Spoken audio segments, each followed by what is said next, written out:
Ce qu'il y a, en tout cas, c'était que c'était une tellement belle diversité d'avoir en même temps quelqu'un comme Patrick Duprier, qui est l'ex-coprésident d'Écolo, Laure Daridel, qui est une activiste au Québec, vraiment une femme géniale, et puis avoir des personnes qui sont plus dans l'aspect plutôt méditatif, puis d'avoir un psychiatre comme Christophe Fauré, puis Abdel Bidar. Je trouvais que c'était comme si on prenait la grande toile du monde. Abdel Bidar, il a une expression qui dit réparer le tissu du monde déchiré. Et donc, c'est comme si on avait regardé ce tissu du monde avec toutes ses couleurs différentes.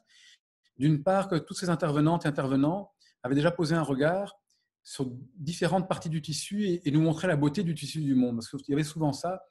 Et en même temps, montrer que les déchirures étaient différentes, il y a plein de déchirures différentes et qu'on peut le réparer, ce tissu, de plein d'endroits différents. Et donc, c'est comme si chacun avait pris un brin de cette grande toile du monde et nous avait dit, tiens, voilà une aiguille, on s'y met et on répare. Et donc, il n'y a ni quelque chose qui m'a été plus ou moins, mais c'était chaque fois très complémentaire. Et donc, ça a renforcé chez moi l'idée de se dire que, au fond, d'avoir beaucoup de regards, c'est tellement plus intéressant que d'en avoir qu'un.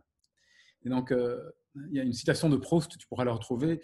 Elle est très connue où elle dit que le plus extraordinaire des voyages, je ne sais plus exactement, mais je pense qu'il dit que la vraie fontaine de jouvence, le voyage le plus extraordinaire, ce n'est pas de découvrir de nouveaux paysages, mais de changer de regard. Et ce qui est intéressant, c'est que si on lit la citation après, en fait, son invitation, elle n'est pas seulement là, elle est vraiment dans la multiplicité des regards où il dit, il nous invite à épouser les 100 regards que chacun a, et il rajoute que chacun est. Et donc c'est ça aussi présent, c'était tous ces regards, toutes ces perspectives qui sont tellement enrichissantes. Je pense qu'il y avait là un appel à la générosité, à la solidarité, même pas un appel, ça a souligné nos ressources de solidarité, de générosité, d'interdépendance d'une part. Il y avait cette invitation à retrouver l'espace qui ne vieillit jamais, donc la richesse de la vie intérieure, la résilience qu'on peut avoir, ainsi de suite. Il y avait évidemment un encouragement à imaginer le monde de demain, un monde différent dans le sens où ce serait un monde beaucoup plus un monde de liens, un monde de connexion, un monde de plus grande justice, de plus grande égalité. Donc ça, c'était vraiment quelque chose de très inspirant.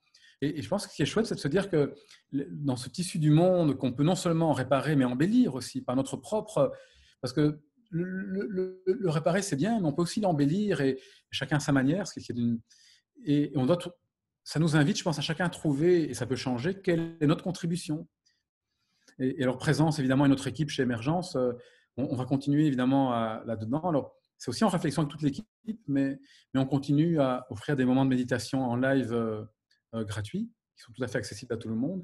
Et donc, peut-être même l'été, maintenant encore, je pense que ça va plutôt être une fois par jour, ce qui est déjà pas mal. Et puis, on va voir par la suite, là, les rencontres continuent une fois par semaine, plus tous les jours, mais tous les mercredis, il y a une femme ou un homme en conversation.